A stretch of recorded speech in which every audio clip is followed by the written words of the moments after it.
Welcome back, everybody, to a unusual episode of Weekly Abductions, more in line with a Cool's interview. But we wanted to get a panel together and kind of talk about this congressional hearing that happened yesterday, 7/26/2023. And so we brought in some faces you guys should all recognize, at least from some part of our channel. And I will turn it over to Ken first and let him introduce himself. Hello, I'm Ken Goudsward. I am the author of several books in and around the UFO phenomenon, including Before Roswell, Fermi's Paradox is Bullshit, and UFOs in the Bible. Mark Eddy, I co-host with Barbara DeLong on Nightlight. I'm Nick Miller, and I am honored to be here. I'm a musician and also an avid researcher of the extraterrestrial phenomenon, as well as UFO and UAP phenomenon, and I've been researching that since I was a very young child. My dad had gotten me into it originally. Yeah, hi, I'm Shane. Like Nick, I'm also a musician, drummer, playing several different bands, mostly bluegrass and stuff like that right now. And also just kind of a big, avid follower of all things UFO, extraterrestrial. So I was kind of excited to get the invite to sit down and hang out with you guys for a bit this evening. And then last but not least, Wally. Hi, I'm Wallace Wagner, also known as Wally. My friends call me Wally. I'm retired. I saw a white Tic Tac UFO actually over my head in 2016. And since then, I've written a couple books, and I'm in the process of writing a third one. Glad to be here. Hi, Nick. No, We haven't met. Hey, yes, so good to meet you. no, I'm glad all of you guys could join. When we saw this news coming out, I knew Sam would definitely cover it at some point in a Weekly Abductions episode. We've been doing all those secret leaked papers or whatever, where it's mainly just redactions. There's not a lot to read from it. So, There's some let's. basic ones, but a lot of them are redacted. The good stuff is when they give you like little bits of names and you can go research those names and then just say, oh, here's some cool facts about that name. It's not UFO related, but here's a history lesson. So we'll start with you, Ken. Anything groundbreaking for you or kind of just run of the norm yesterday? As far as the content itself, during the hearing, it was a lot of stuff that I've heard before. A few little bit maybe more detailed on a couple of those topics. I'm a Canadian, so I have a little bit different view of how things work in US government. And so some of my observations were more like around almost the, you could say, posturing and propaganda side of things, which I found were kind of interesting. I actually wrote an article on it and released it at noon today. If you guys want to check out my Substack channel later on, you can get all the details on that. Yeah, that's actually a note I wrote. Is there was just a lot of mudslinging or just like, look at me, I'm doing this, but what's the other side doing? Yeah. Mark, how about you? I mean, I know you've talked to a lot of people, so was any of it groundbreaking for you? Well, let's see. My research that I did before the show, kind of comes from these three books. What was discussed yesterday showed that they didn't, the experts really didn't read these books. Wally and Ken already said everything. They've been here for thousands of years, right there. I'll go in towards the back of the book. Pre-classical era, ancient times, the French caves. I don't know. Wally and Ken and Barbara already said everything.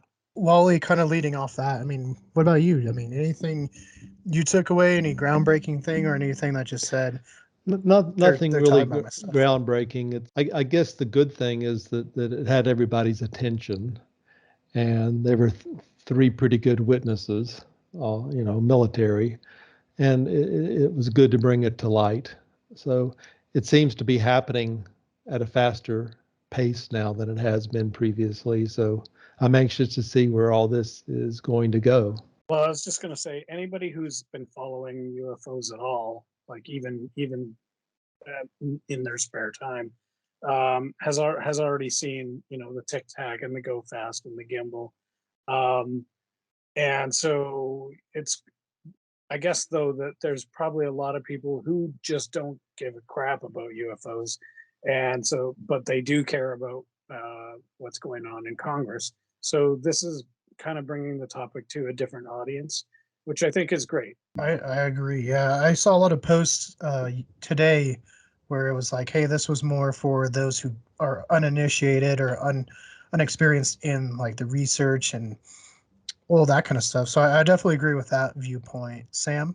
I mean, like everybody was saying, there really wasn't anything new. But coming from reading those documents, it was like reading a redacted document live, because they're just like, well, we can't really talk about that. It was that kind of made it where it's just like, where they're basically redacting it. I mean, they're obviously going to talk about it, but not to the public yet. But that yet part is always going to be questionable when it comes to things like that. I mean, I would like to see them being able to be open about it, but I don't see that happening. Like, I mean, maybe hopefully soon, but I don't really see it happening anytime soon. But I mean, to start bringing the public more comfortable with it, I kind of like it. I am curious if it is going to be a kind of like a start of their like misinformation and their supposed attack that they want to try and do to like bring the world together and make everybody fear of them. That's actually something I was thinking of watching it. Was like the fake UFO invasion we've heard a lot about, especially if you've dug into anything about Stephen Greer. He's talked about that, or Project Blue Book. But at the same time, I was like, it's kind of funny that Disney released Secret Invasion about the same time, which is about an alien race that's been here all along, that's hiding within us. I'm not saying it's related. It was just weird coincidence. Nick? Yeah, well, just to piggyback off of that statement, it was pretty interesting to hear David Grush, I believe it's pronounced, kind of throw in that tidbit there that he considers these non-human entities rather than calling them extraterrestrials because of the fact that they may be living inside the planet. So they could be terrestrial beings, however, still an intelligent life form, an intelligent humanoid life form, essentially, which I thought was really interesting. But yeah, again, so grateful to be here with you guys. I would say for me, it was pretty revolutionary, but I've been, kind of following the slow trickle of disclosure, since I can remember. And this one, it's I get the pleasure of having this big dichotomy because my father has always been super into the subject and the phenomena, and has, shown me a lot of stuff over time that he's been able to find, either through the internet or through files that he's had access to. And then on the other side of the coin, I have my little brother who is pretty highly skeptical. He's a college student at CSU.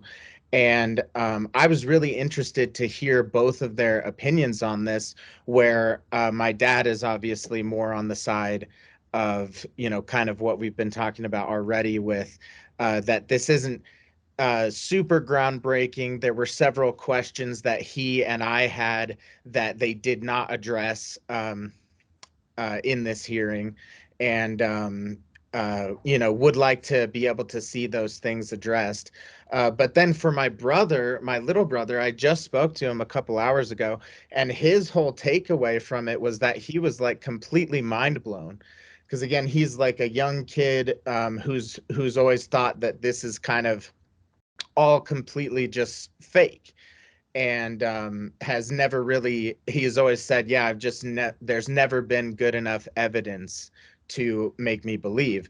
But he said that specifically David Grush,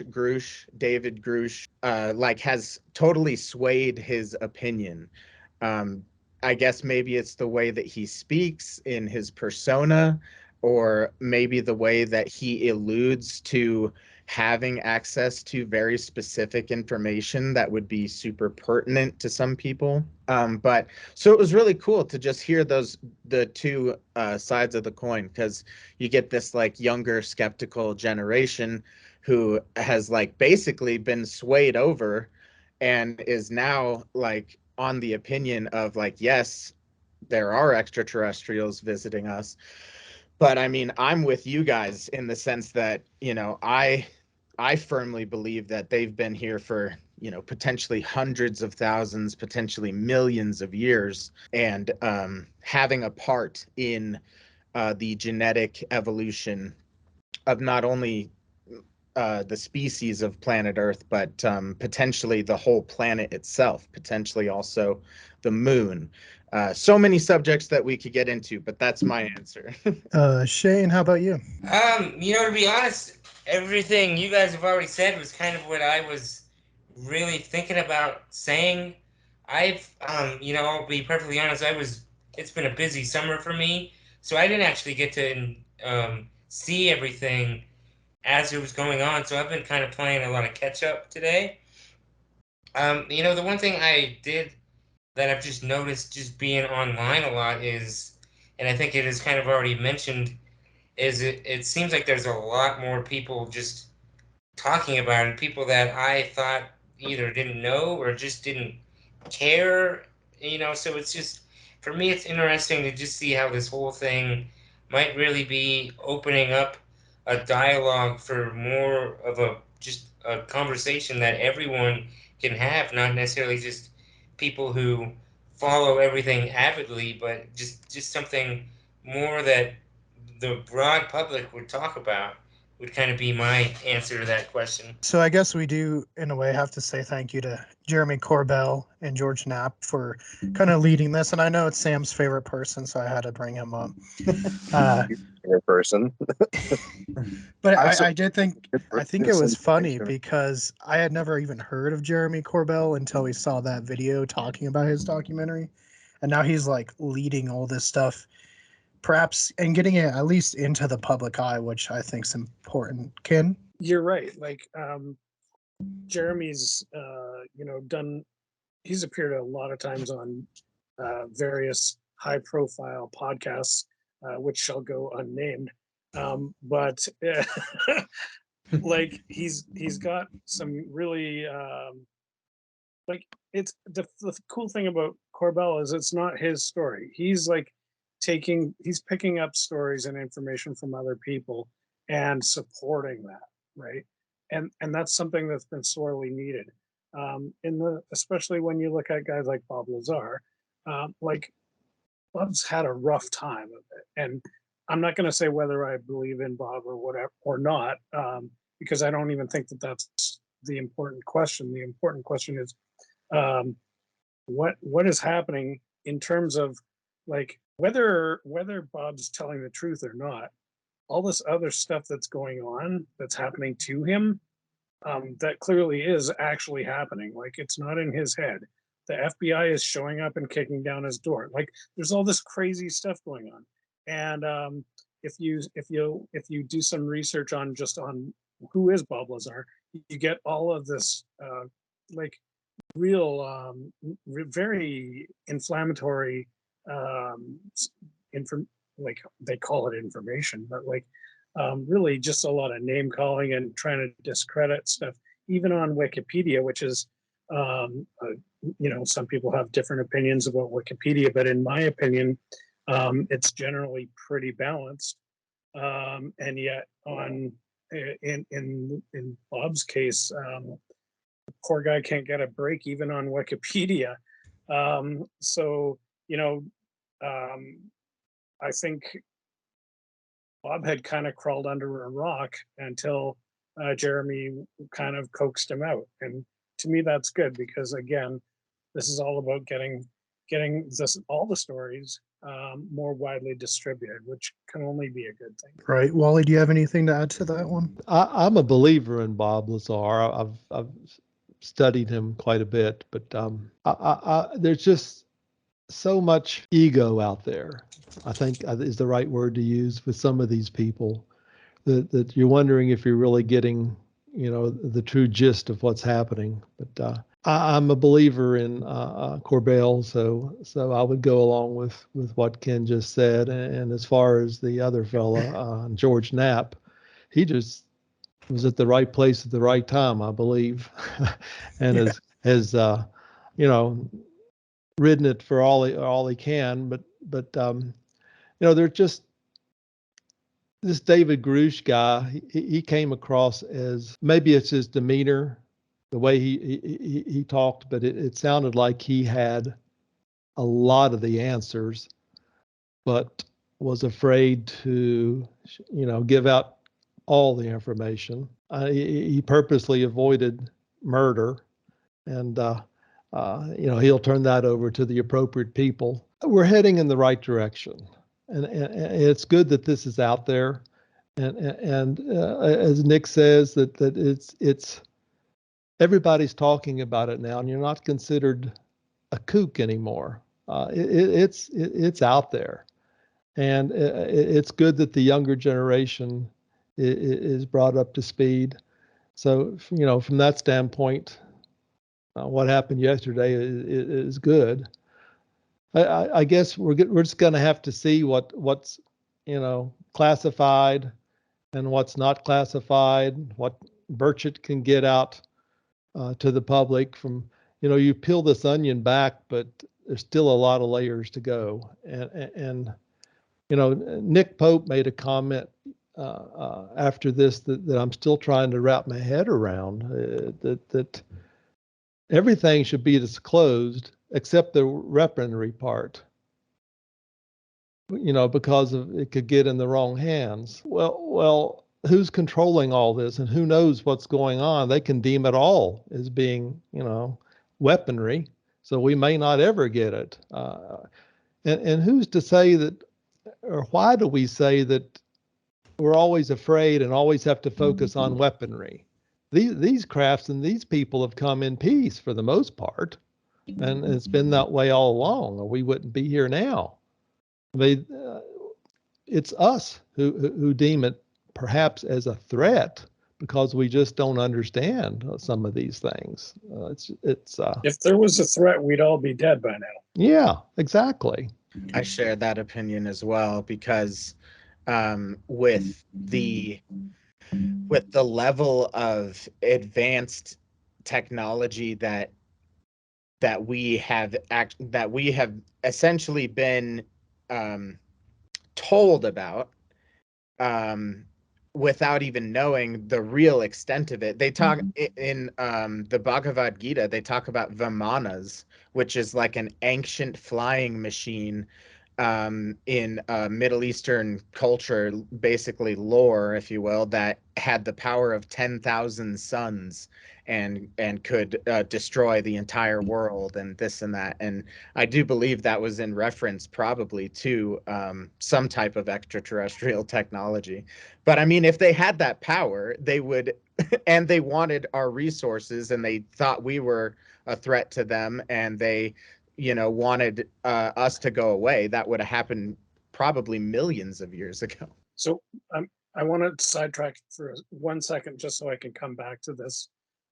So regarding this whole idea of a threat, so like, first of all, this is not something new.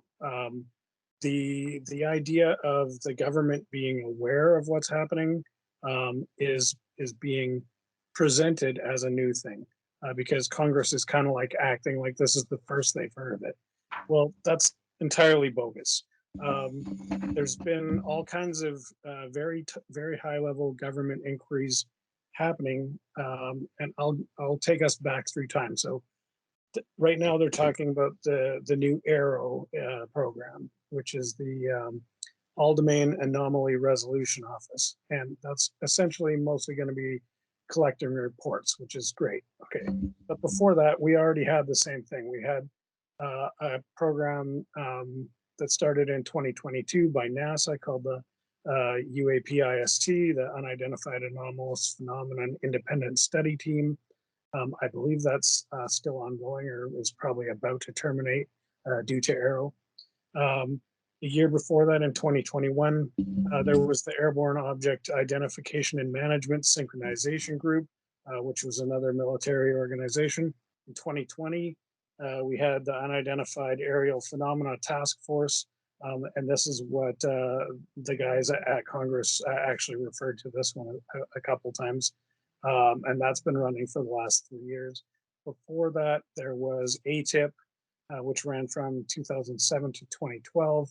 And again, even back this far, we're seeing this language of threat, because ATIP is the Advanced Aerospace Threat Identification Program. Again, we also had the Star Wars program and the Space Force and all this stuff.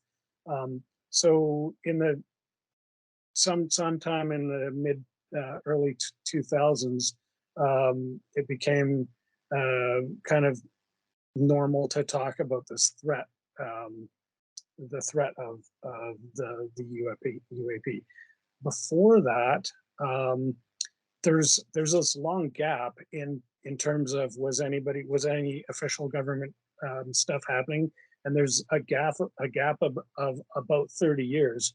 But if we jump back to prior to that, back to the 60s, there was of course, Project Blue Book and the Condon Committee, both of which wrapped up in 1969 and were essentially run by the United States Air Force. Before that, there was Majestic 12, which some people claim didn't happen. There was Project Grudge in 1948 and Project Sign in 1947. So this goes back 75 years. Now, so to bring us back to this idea of threat, I just want to give you a quote that was part of the summary release after the Condon report came out. So it was written by the Condon Committee and approved and vetted by the US Air Force and the Project Blue Book team. So this is back to 1969.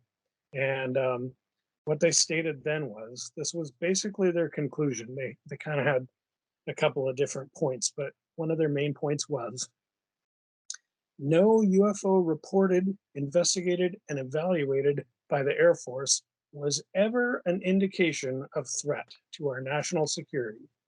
US Air Force 1969, Project Blue Book summary, there is no threat.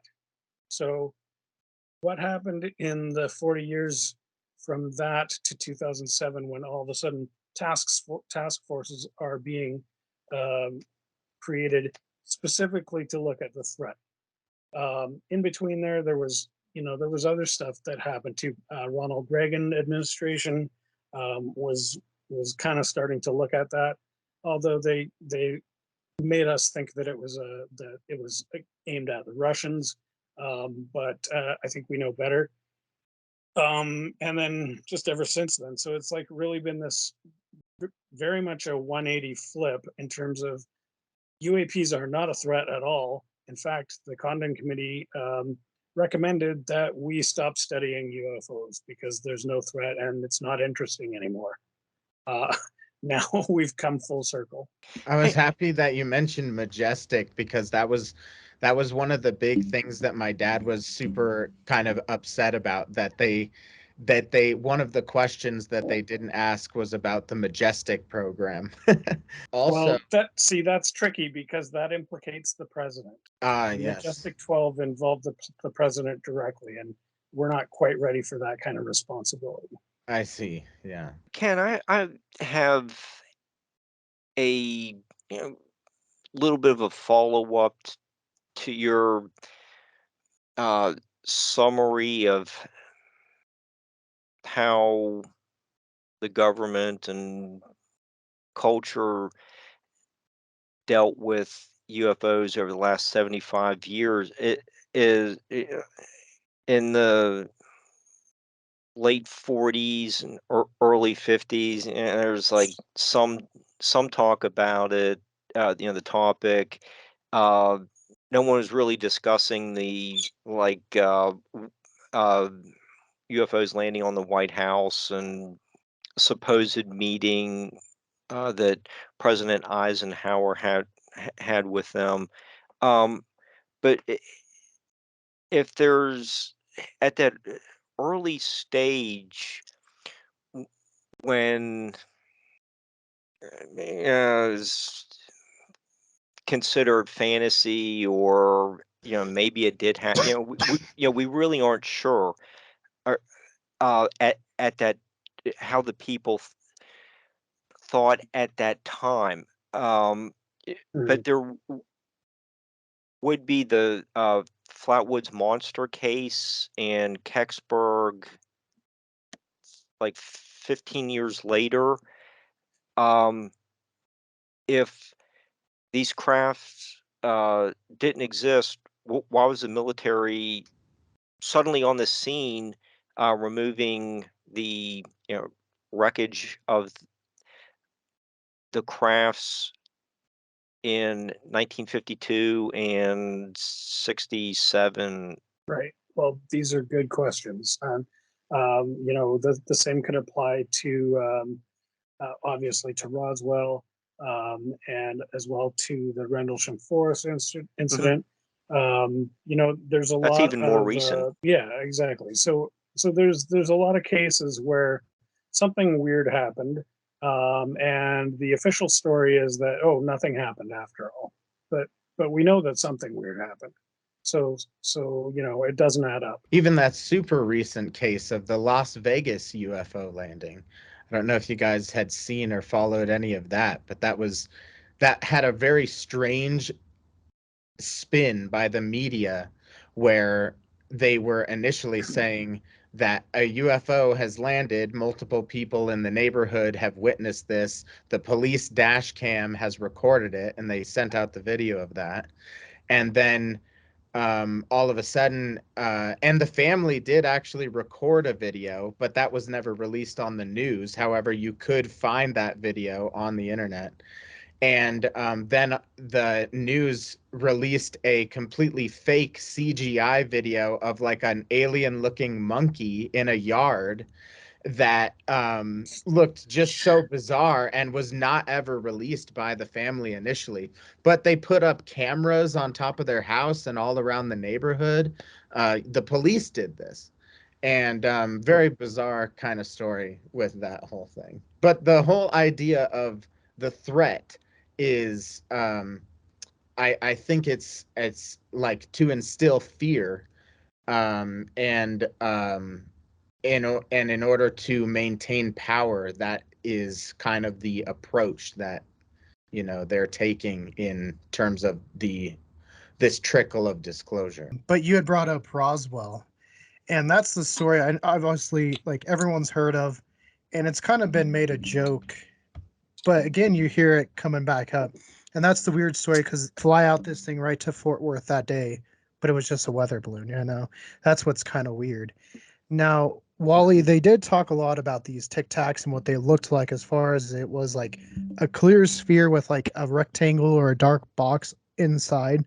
Do you want to talk to the viewers of how that relates to your sighting and the differences or similarities? Well, my sighting, there was no dark sphere inside, or mine appeared as a solid object and looked just like the white Tic Tac meant.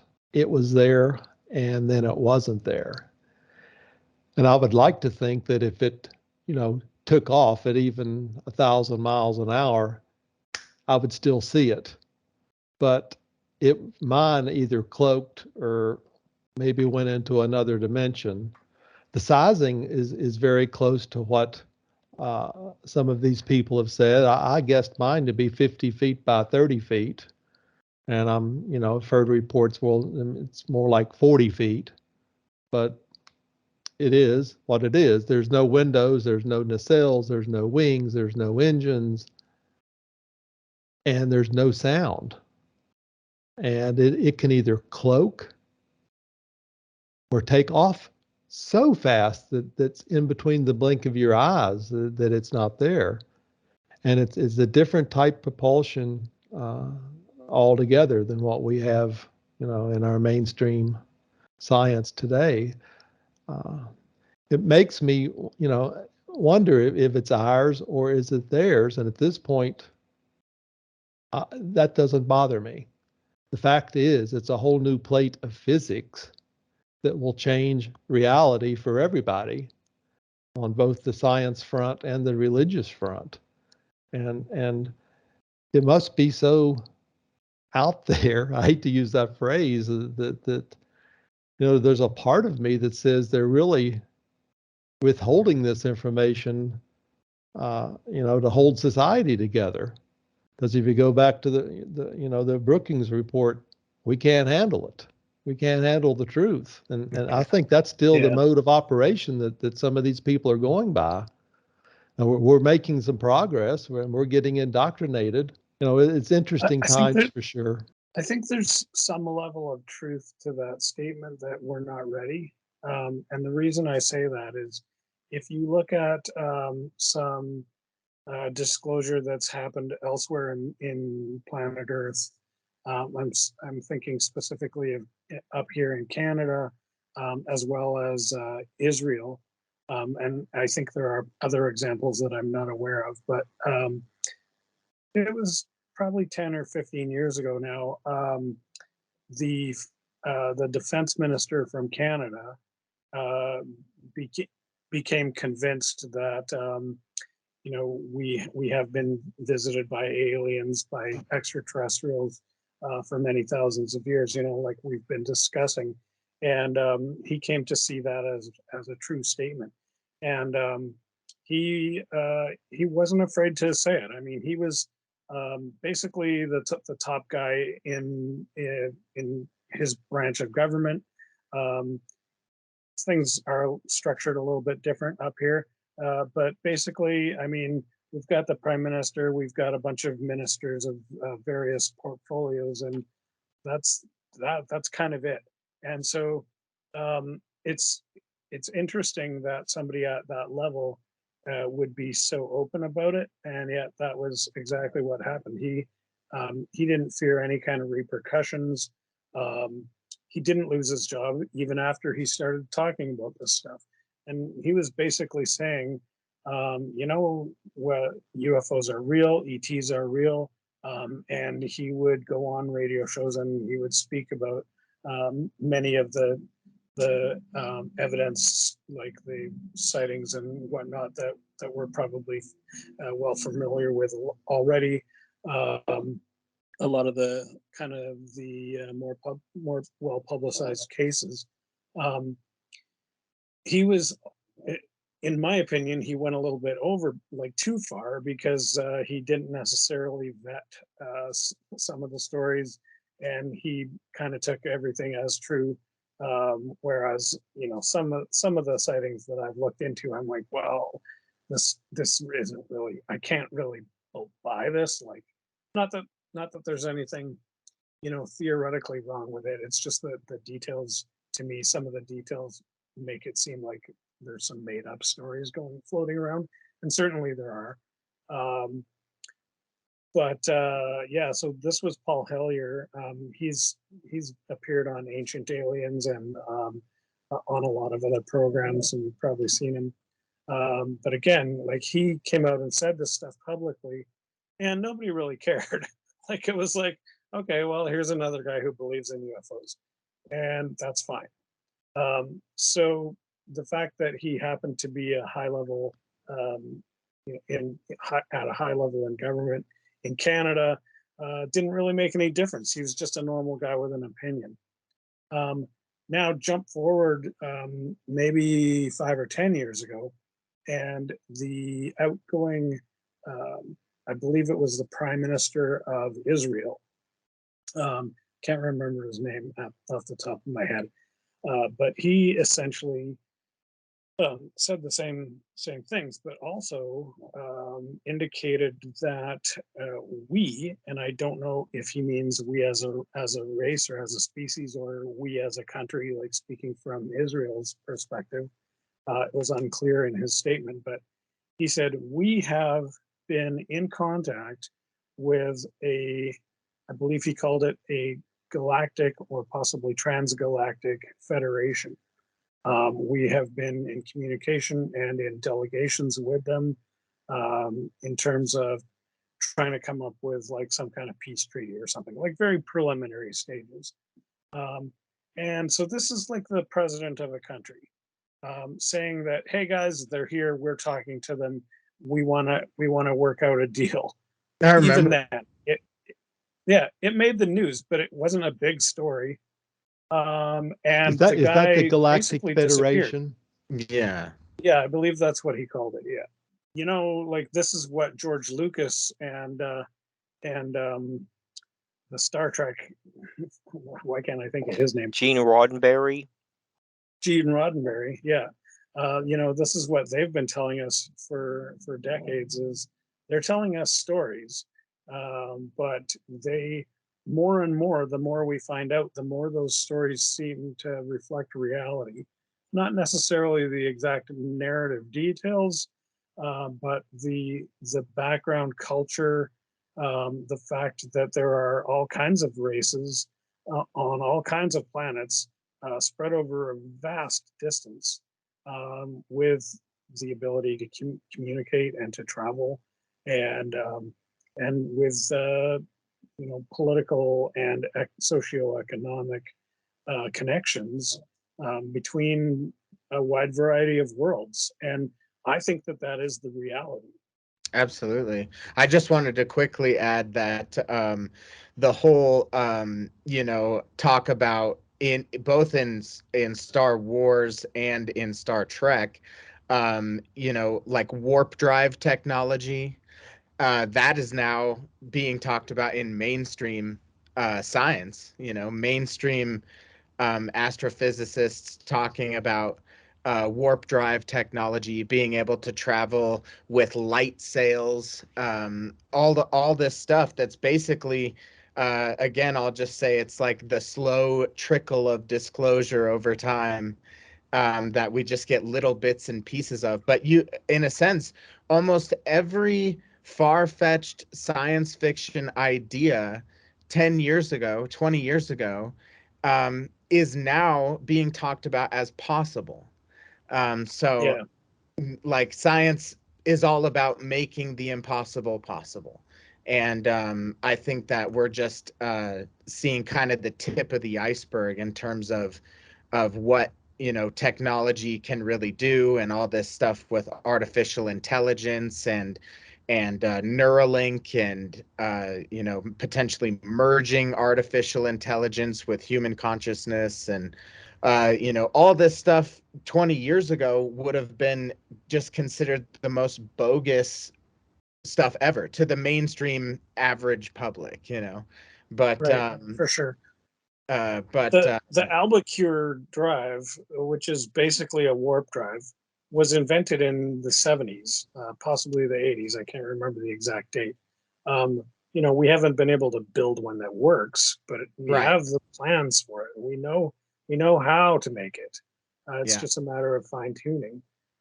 Aside from that, my studies in the Sumerian mythology have led me to conclude that the ancient Sumerians were aware of, and these were essentially extraterrestrial technologies that they had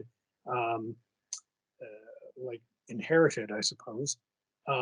It seemed that they actually had such advanced topics as virtualization and artificial intelligence and virtual reality as part of their the mother culture that created the Sumerian race, if you will.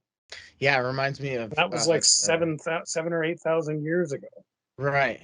A lot of stuff similar to that is mentioned in the Emerald Tablets, and I Mhm. believe that's is that Sumerian or is that ancient Egyptian? I know that Egyptian yeah, that's Egyptian. Thoth. Does it have Thoth. roots in Atlantis?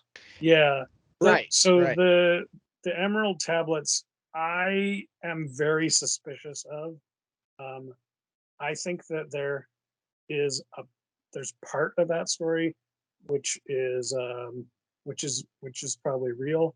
I think there was a tablet or I don't know. I don't know exactly where to draw the line, but there's a Yeah. lot of, in my opinion, there's a lot of bogus misinformation attached to that. Supposedly they had an influence on the development of Egyptian culture. So according to the legend, the tablets precede the rise of Egypt.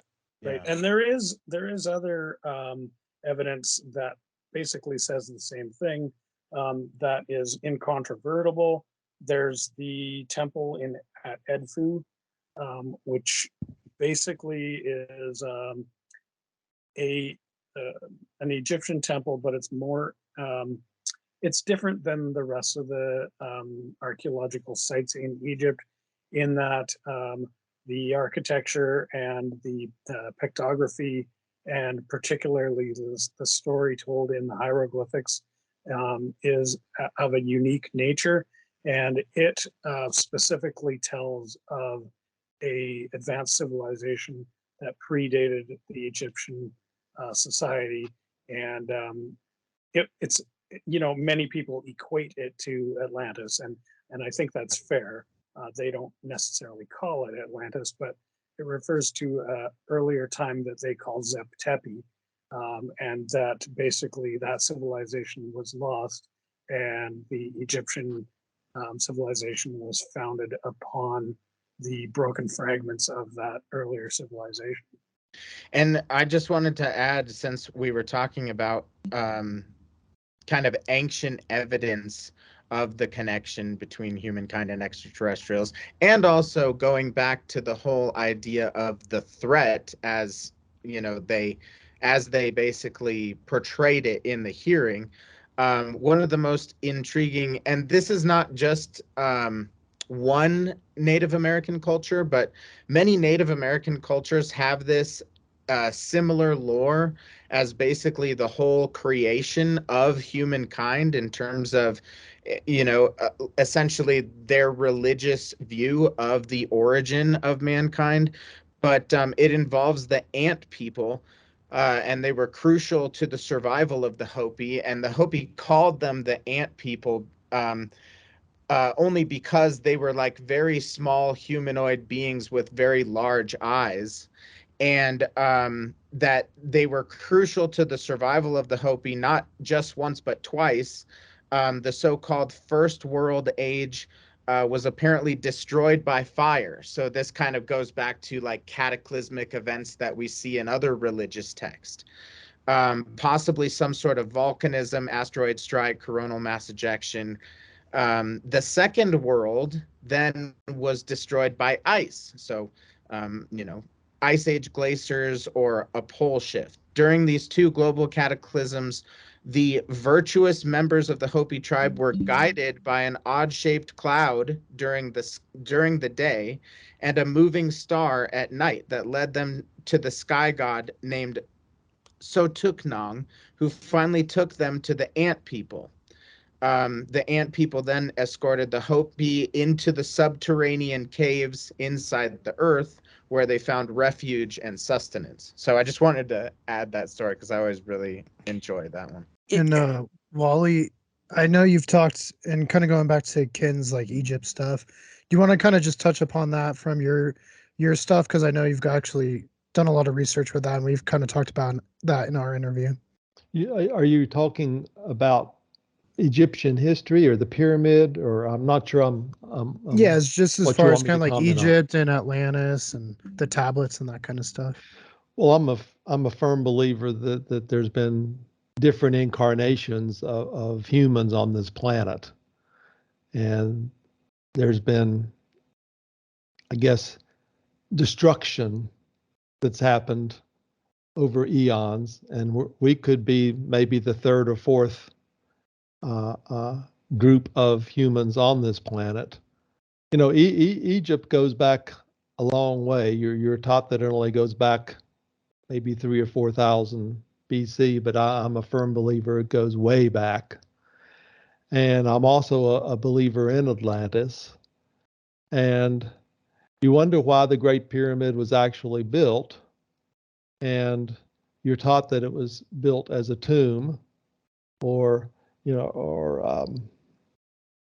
other things. There's a bunch of books out there, from a water pump to you name it. But the Great Pyramid is so different from the other pyramids that I believe it's been there for a long, long time, in excess of perhaps 10,000 years.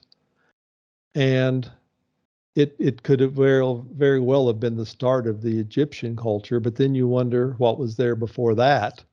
It could very well be, Atlantis or other beings. You're taught that Ra was the sun god, and that's started things pretty much, Osiris and all that.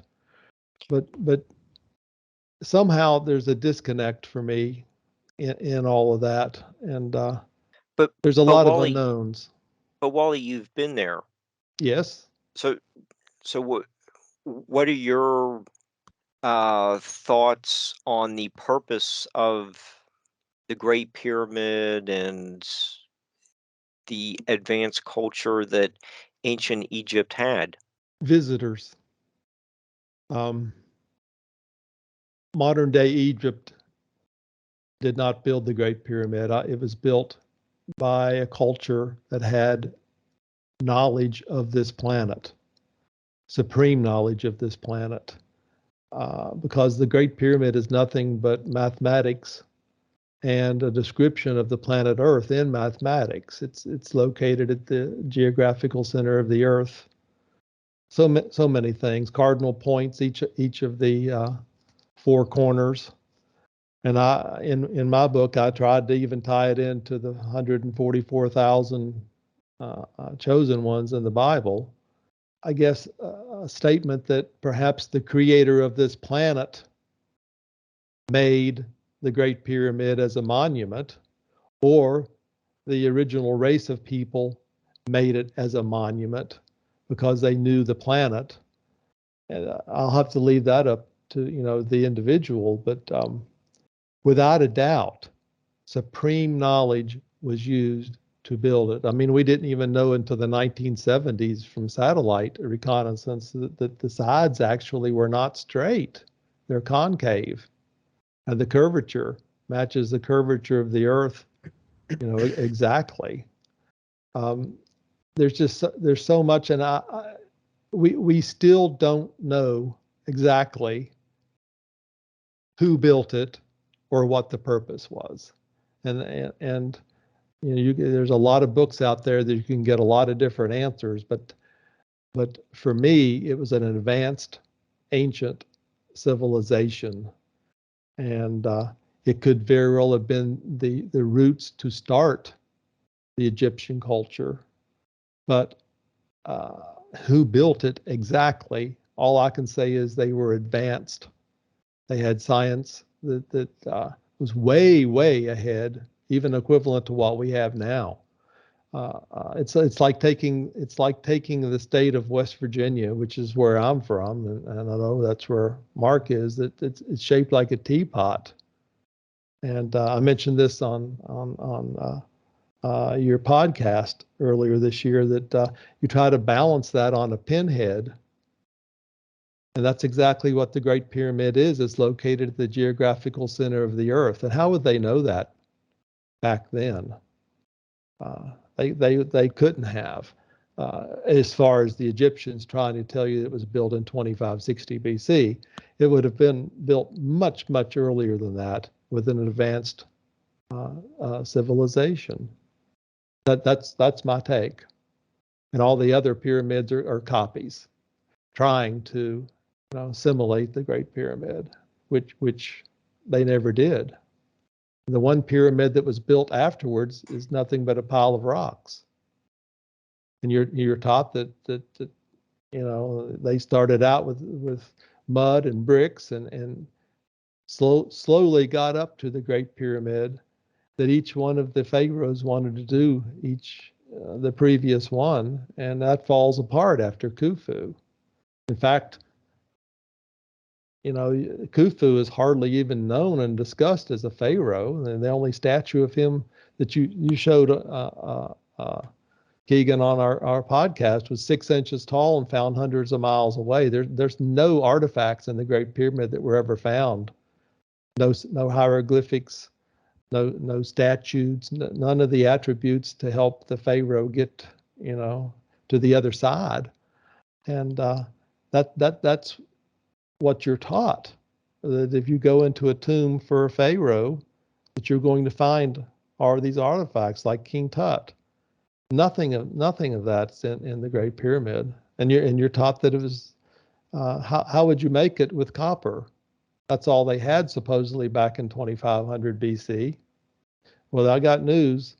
It was made with something beyond copper.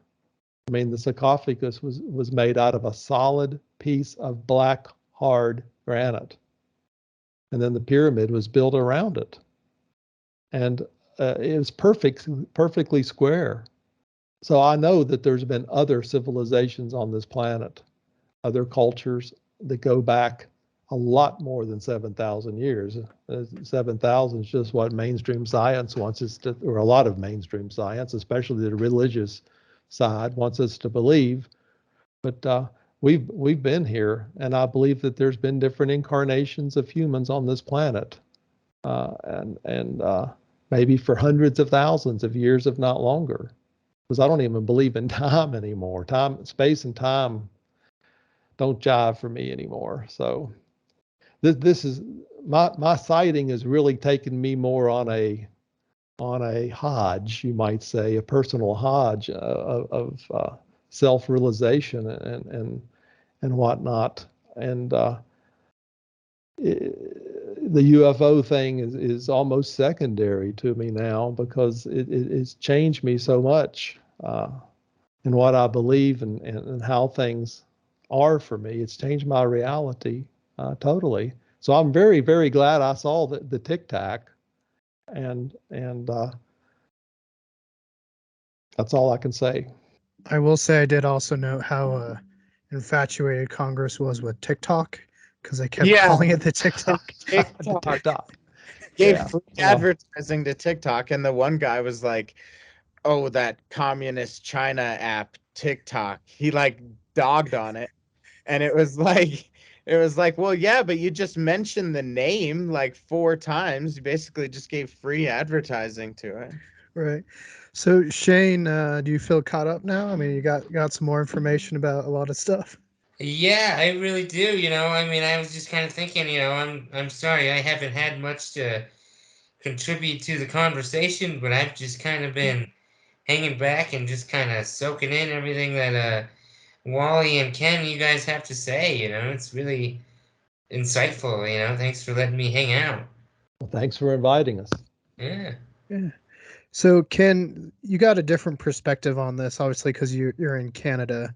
How does Canada view what's going on in Congress with the UFOs? Because I can tell you right now, it's very politicized in America. Like, part of America thinks it's used to like hide something else that's going on. Another part says, "Oh, it's true." And then you got the UFO believers that are fighting amongst themselves. Like, do you think that's going to help maybe the UFO community come together now, instead of, or is it going to still kind of be ego? Well, it's going to take a hell of a lot more than aliens showing up to curb the human ego. Like Wally's talking about, like he's talking about spiritual existentialism and just reevaluating our place in the universe. And well, we're not we're not anywhere close to having the capability of doing that. Like, never mind whether we want to or not. We've just digging ourselves down a deep hole in the opposite direction. And you know, Wally mentioned the various epochs or eras that have, we're in a cycle of destruction and rebirth, and Atlantis and Egypt is one of those cycles. But there are other, we like to think of them as mythologies, but all they are is other histories and other recorded, perspectives of what we've been through as a human species. And if you look at the Aztec and Mayan records and the calendar, that's still accurate. And if you look at the records from India,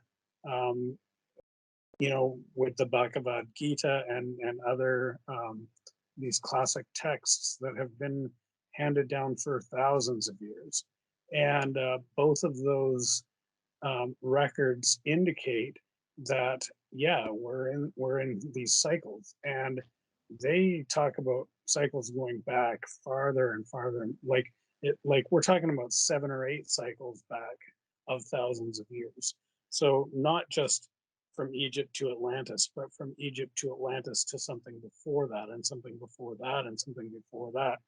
And these are the only human histories that actually take into account things that we know scientifically have happened, things like the Ice Age, things like Pangea splitting apart, things like, all these global catastrophic events, mega volcanism, solar, solar flares. We're if you do a little research on solar flares, you'll see that basically any scientist who studies it is essentially saying, we're all going to die the next time there's a major solar flare, because that's the magnitude that happens at a regular basis, and we're already behind schedule for the next one. So, but we always survive somehow. But I think that we survive, but we come out differently. So we either evolve, or there's a remnant and it comes out. But those are kind of good chances for massive changes that we probably don't know about, but it might be the reason that there are different subspecies of like Homo erectus, Cro-Magnon, and these types of events where humans were different in a different time period. I've read one article recently, Ken, to piggyback on what you just said, that the next CME, they call it the coronal mass ejection, the radiation will be so strong that you'll have to be anywhere from 800 to 1,000 feet underground for protection. Right, with the ant people. Yeah, with the ant people. Yeah. Or and the this also reptilians. explains things like, or the reptilian. This also explains stuff like Derinkuyu, the underground city in Turkey.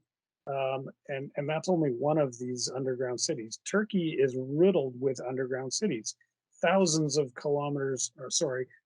miles worth of tunnels interconnecting these vast cities that can hold 50,000 people. Yeah. Like, it's insane.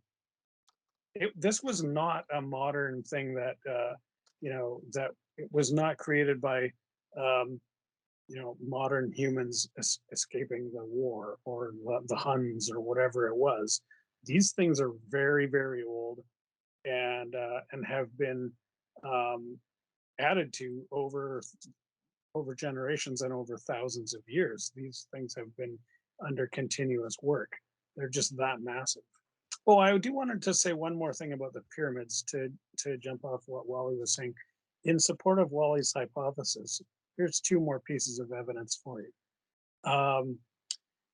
Maybe it's one piece of evidence, but the pyramids do not appear in ancient Egyptian hieroglyphs anywhere.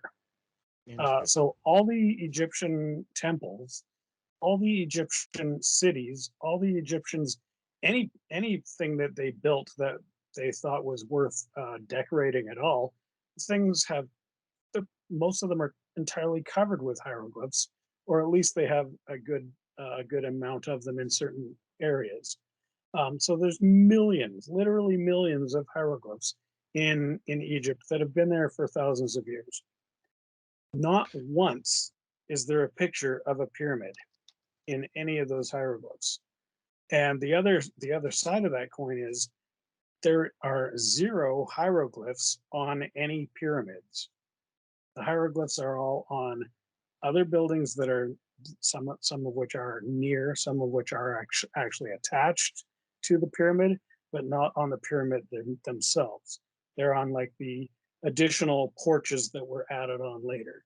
The two cultures are very unique and very distinct and do not touch each other, almost as if there were a taboo in ancient Egypt that you are not allowed to talk about the pyramids. Like, why would that be? Yeah, very true. I also wanted to add just a little thing about pyramids, just since we're talking about it, and since Mr. Wagner had brought up kind of the different theories as to what the pyramids are for. But an interesting thing that I had found in research is that the pyramid in Teotihuacan had actually in multiple excavations, there have been pools of liquid mercury found in tunnels underneath the pyramid. And so for me, that goes back to kind of Nikola Tesla's whole theories about the pyramid basically being used for an energy source or some type of energy reaction. I always kind of like to joke that it's like a charging station for UFOs. But I just found that to be super interesting that there would be liquid mercury, one of the most powerful superconductive metals, found underneath the pyramid. And then also there was also mica, which is a semiconductor. There was a huge layer of mica, which was brought in from 600 miles away, brought in by hand, on foot. Why? It's a semiconductor. Why do you need a layer of semiconductor underneath your pyramid? Right.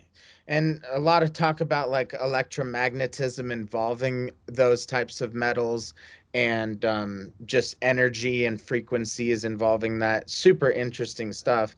And then I don't know if you guys have, I'm sure you guys have heard about this story, but have you heard about the story of G.E. Kincaid, who basically went to, with a whole team of archaeologists, they found like an underground citadel in a cave in the Grand Canyon, and it had not only Egyptian artifacts and statues, but it also had like ancient Asian artifacts and all sorts of stuff. But I just found that to be a super interesting story, and I'd always wanted to ask you guys what your thoughts were on the G.E. Kincaid. Well, my initial comment would be there's been, I guess, things, whether it's a knife or a hatchet or a copper pot falling out of a coal mine. There's been things that have been found around the world that doesn't fit the typical time scale. So, the Egyptians traveled, and it doesn't surprise me. It's just one of those topics that was thrown on the wall and never gained traction. I'd like to know more about it myself. Yeah, because the Smithsonian just denied all of this evidence, and all of the artifacts that were sent to the Smithsonian by the team of G.E. Kincaid were apparently just lost. I was going to say everything you send there gets lost. Yeah. Well, not everything, but you know what I mean. Yeah, I they do. the Smithsonian just like took our the important Triceratops thing. skull from Boulder. They just took it away, and now it's all empty. Yeah. Oh no. I could interject something for a minute. Nick was just talking about the ant people, and kind of spoke a little bit about that. Wally discussed some of the different shaped crafts in Cannon Barbara's before Roswell. We have a couple descriptions of like the little guy that cut the airship loose in Texas, and the burial of one of the airmen in Aurora, Texas. During yesterday's hearings, there was a little bit brought up about the biologics of the people who were found at crash sites.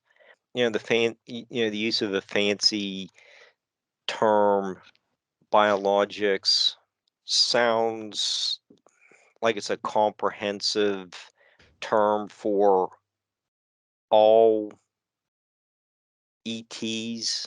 But is that really addressing the issue when we have, just in our little discussion, have numerous examples of different types of crafts as well as people? It's hard to say. I don't have any like firsthand experience that would lead me to think either way on that. And there's a lot of disinformation on that subject.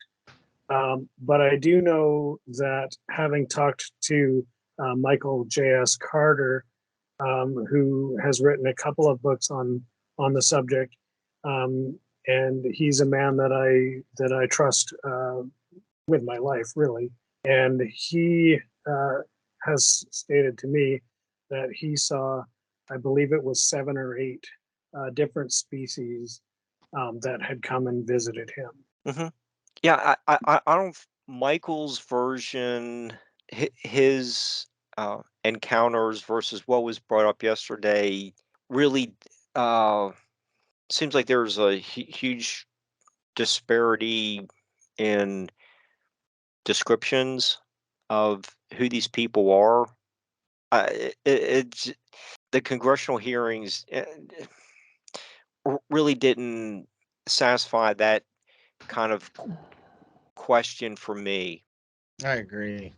I also was curious about, like, if I had a question, I would have wanted to ask about the Men in Black, just because, like, that's such a thing that has, like, plagued the people that have been around for these encounters and experiences, or have had personal encounters themselves, and then have been, like, threatened and in some cases killed, for the knowledge and information that they have. I would like to hear them talk more about that. I mean, that seems like an actual threat. We can't really see a threat as far as we know from the UFOs, but we can definitely see a threat from the deep state militaristic agencies that are enforcing the cover up and threatening with the lives of the people involved. What of these, or some of these entities, that's probably not the right word, extraterrestrials, their level of consciousness is so high that they have the ability to change our perception on what we see. I've been thinking about that a lot. And, Valiant Thor comes into mind. Jesus Christ comes into mind with changing water into wine. Did he really change the water into wine? Or was he able to change people's perception that he changed water into wine? I mean, they speak telepathically, and you wonder just how advanced these beings are.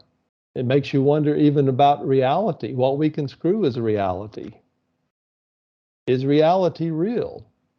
Or is reality something we make up? Or is reality something that's made up for us? Right. These are questions that's going through my mind now. And I don't have answers, and I may not ever have answers in this, in this life. But I mean, it's just taken me to a whole nother, I hate to use the word reality, but things that I didn't think I would spend my retirement, on a podcast like this discussing these topics. Let's just say that. I was gonna say throw some DMT in the mix, and you'll have a whole nother journey. Yeah, see, one of my questions, if I could have asked one, would deal with J. Allen Hynek more, because obviously we know he was brought into Project Blue Book to debunk it, but by the end of it, he believed that there was UFOs, and so my question would have gone more in the lines of, well, what else have they hidden about Hynek? Because obviously they kind of smeared him towards the end, but what like secret files do they still have, and can we read any of them? Sam, do you want to add anything as far as maybe any question you would have liked answered? Probably if they messed with Stargates, Yeah, like portals. exactly. You all watch Skinwalker Ranch, don't you? On the Yeah, History Channel. Yeah. yeah. I saw that recent one where they were shooting a flamethrower into the sky, and it the flame hewed around what seemed to be an object that wasn't visible to the human eye. Just saying, if History Channel's listening, I will gladly take on a show. We look, we have a whole group here. We can go film somewhere. Yeah. Ken, any questions that you would have liked to ask that weren't? I mean, in terms of it being what it was yesterday, I think, honestly, I think the panel, I was going to say, I think the panel did a pretty good job of coming up with questions, but honestly, I don't think the panel wrote any of those questions. I think that somebody behind the scenes was handing out questions and also handpicked the group of testifiers, or whatever you call it. We know that there have been people lobbying for this kind of visibility, this kind of access to Congress. We know Stephen Greer, for one, and the can't think of his Tom DeLonge. Both those two guys have done a ton of work, put in a lot of hours in trying to make something like yesterday happen, and actually were able to do similar things. Maybe not exactly at this level, but I think the work that they put in was instrumental in making yesterday's event happen. And this has been something that was a long time coming. This is not simply David Grush saying, "Hey, I got a thing I want to talk to you guys about," and them going, "Okay." This is a lot of legwork in the background and a lot of orchestration behind the scenes by parties I would have no idea who they would be.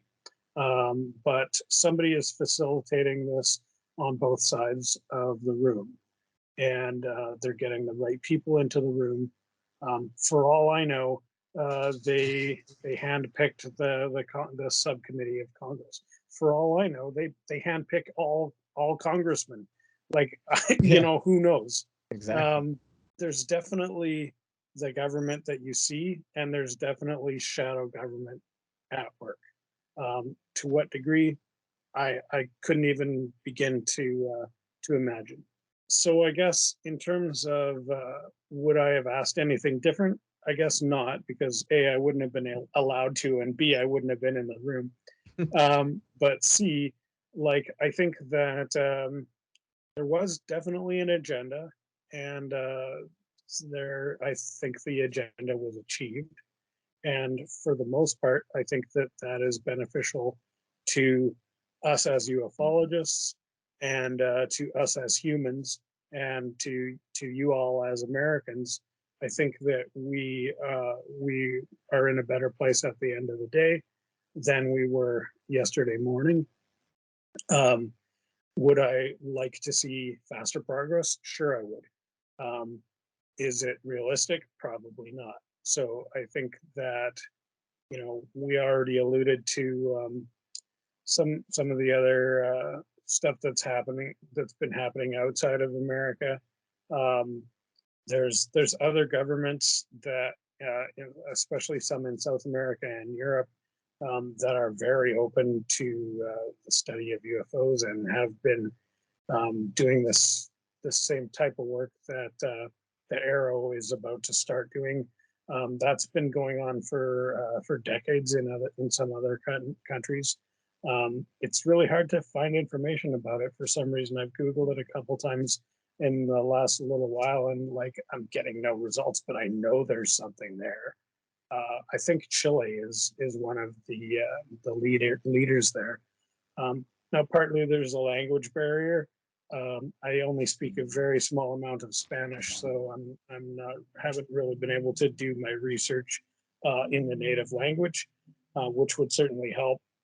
But yeah, there's there's also this very real barrier of information in terms of what information is allowed into the United States.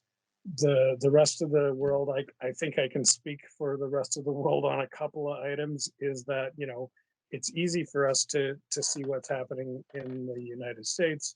And I think it's a lot more difficult for Americans to find out what's happening in the rest of the world, and often to your loss. However, it is what it is. And, yesterday's events were, I think, positive, and they set out to accomplish a goal, and they did accomplish that goal. Now, let me be clear, that goal was 100% propaganda and telling us what to think. But in this case, they aren't doing a terrible job at that. And I think if this is what they want us to think right now, I'm okay with that. I agree. Yeah, I kind of going back to where you were talking about the questions that they were asking multiple times was like, did they not just listen to the last questions that were asked? Because it was like the same thing over and over. And like, can you go into detail about that? Well, they did. Why don't you ask some new ones? But I mean, We can go into a skiff. I remember my favorite comment, because I watched it on live stream, was the word skiff is used more than the word and. hey, Mark. So any extra notes you wrote down that we didn't touch upon? Let's give my notes a once over here. Really about the only other topic I jotted down that maybe we really haven't gone into a lot is, was this hearing all designed to distract, the country from other more pressing political issues? Could be. I don't know. I don't know when it was. How many months ago it was scheduled. If it was all propaganda, I think all of us have been around uh, enough experiencers that we can kind of poke holes through what they want us to believe. Did it maybe present some new information to people who might kind of glom onto the topic? Have opened the door a little bit for more discussions. But I think if you l- look at uh, what Ken and Wally, Michael have written, uh, I think it's pretty clear that we know that the Bible has documented UFOs for 3,000 years. I'm kind of throwing a wet blanket on yesterday's hearings, but I think we have better sources of information. I wonder if maybe just the fact that the committee was forthcoming that this Arrow program is going to be a thing. Hopefully they're going to follow through. and make that accessible, because I guess right now it's really aimed at gleaning information or reports, I should say, from government officials and public sector workers, particularly military and other personnel. I think that that's nice, but we really need to open that up to the public. And once we can take that step, I think that's when you're going to see a big change, because when there's a safe spot for people to talk to about what they've seen, we're suddenly going to realize that the sheer number of experiencers and witnesses is going to skyrocket when people actually have a safe way to talk about it. Definitely. And yeah, it was obviously very divisive, and had a very specific intention. And I agree, like you said, it was probably, all essentially, all those questions were probably given by, the very deep state that is attempting to cover it up, and it's all an agenda. But I will say that I think it was successful and very beneficial for people like my younger brother, who this was kind of just enough, for an individual like that. However, for people that research this topic very intently and with passion and have been doing it for years, none of these answers are ever going to satisfy those people. But for someone like my little brother, who, was very skeptical, didn't really believe, said that he needed more evidence, he has been satisfied by the hearing. And I think that for that, I appreciate it. Yeah, so probably the best thing that can come out of this is that your little brother probably has a friend who has witnessed a UFO. Yeah. Your little brother probably knows that friend has, and has probably laughed at him in the past, or didn't want to, whatever, didn't take him serious. Yeah. Maybe he'll now have enough of a mind change to go back to that friend and go, hey, you know what? Tell me about what happened to you. Yeah. Yeah, exactly. And I had to tell him myself, and I told him, remember all of those times when I had tried to talk to you about this subject and you kind of just shoved me off like I was a crazy person. I myself have had multiple UFO encounters. I've recorded several of them. And for me, I feel super justified with having the level of information that they disclosed, though it was not satisfying, again, to people like us who research this super frequently. It was vindicating for me to be able to say, like, hey, these people, you really can't try to refute what these people are saying or just call them liars.